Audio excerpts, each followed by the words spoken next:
Bonjour et bienvenue, Stéphanie Rondin, infirmière référente plaie et cicatrisation chez Coloplast.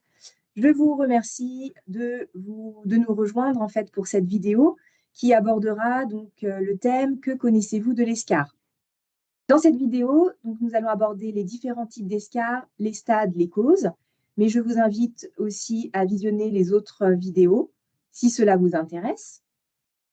Les différents types d'escar. Selon vous, combien de types d'escar existent-ils? 2, 3 ou plus. En effet, il existe 3 types d'escars. Elles sont classées selon leur origine. Les escars accidentelles sont celles causées par une condition passagère altérant la mobilité, la vigilance et ou la conscience. On peut prendre l'exemple de la personne âgée qui se casse le col du fémur et qui se retrouve immobilisée, ou encore celui d'un patient jeune ayant un accident de la voie publique et qui le laisse polytraumatisé et immobilisé pendant une longue période. Ensuite, les escars neurologiques sont quant à elles la conséquence d'une pathologie chronique, motrice et ou sensitive. Ce sont les escars des patients post-AVC et des paraplégiques. Enfin, les escars dites plurifactoriels apparaissent chez les patients polypathologiques confinés au lit ou au fauteuil. Donc, ces escars, généralement très graves, mettent en jeu le pronostic vital et nécessitent une prise en charge hospitalière. Ce sont par exemple les escars des patients âgés, diabétiques et incontinents. Le point essentiel à retenir est que, quelle que soit son origine, l'escar est une plaie complexe, pouvant devenir chronique, et dont la cicatrisation est un processus long, pouvant parfois demander plusieurs semaines. Passons maintenant au stade de l'escar. La classification de l'escar contient combien de stades? 3, 4, 5 ou 6?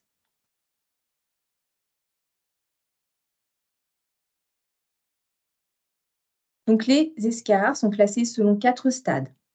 La classification dépend de la sévérité de la lésion et de sa profondeur. À ces 4 stades, certains auteurs en ajoutent un 5e, le stade 0, c'est-à-dire le patient à risque. La peau est alors intacte, mais une vigilance constante doit être appliquée. Elle se caractérise par un érythème non persistant qui disparaît à la levée de l'appui. À retenir donc que l'escar est une plaie insidieuse qui apparaît brutalement et progresse rapidement par la suite. À noter également que chez le patient, l'escar peut être une source de douleur, d'infection, mais aussi une altération de son image corporelle. Avant de détailler chaque stade, je vous propose de classer ces images du stade 1 au stade 4.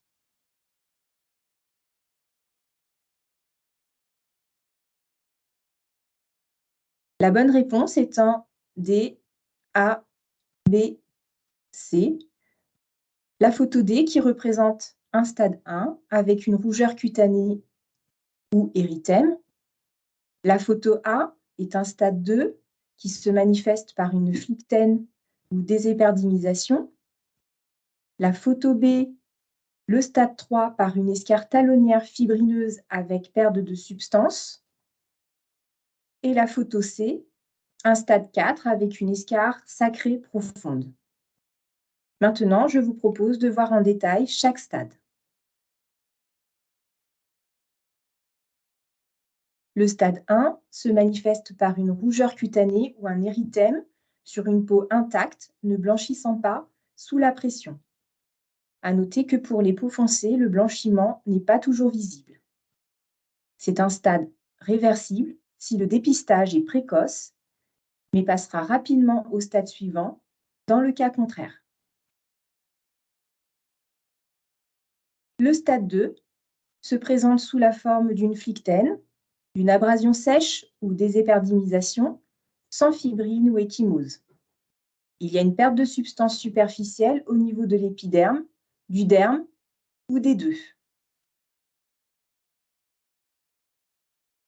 Ensuite, le stade 3, qui est une plaie profonde touchant tous les tissus sous-cutanés, avec ou sans décollement, allant jusqu'à l'exposition de l'hypoderme.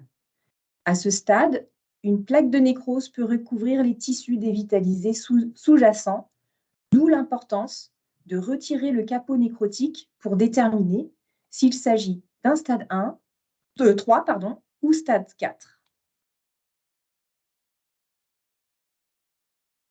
Enfin, le stade 4 est une atteinte très profonde pouvant aller jusqu'à des lésions tendino-osseuses.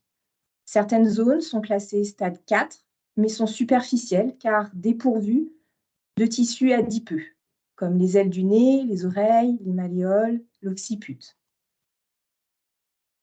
Sachez que vous pouvez retrouver tous les outils et articles sur les SCAR sur notre site Coloplast Professionnel, également d'autres services comme Coloplast Professionnel Conseil avec des conseillères à votre écoute, mais également pour obtenir des échantillons, l'occasion pour certains de découvrir nos produits et pour d'autres de mieux les connaître. Un autre service, Ask Coloplast, pour toute question à distance, pour vous aider dans votre pratique et aussi pour vous inscrire au webinaire à venir. Je vous donne rendez-vous tous les mardis à 14 h. La vidéo touche à sa fin. Je vous remercie pour votre écoute. Nous restons disponibles et à votre écoute sur Ask Coloplast. En attendant, vous pouvez donc visionner d'autres vidéos sur les SCAR. Prenez bien soin de vous. Merci, à bientôt.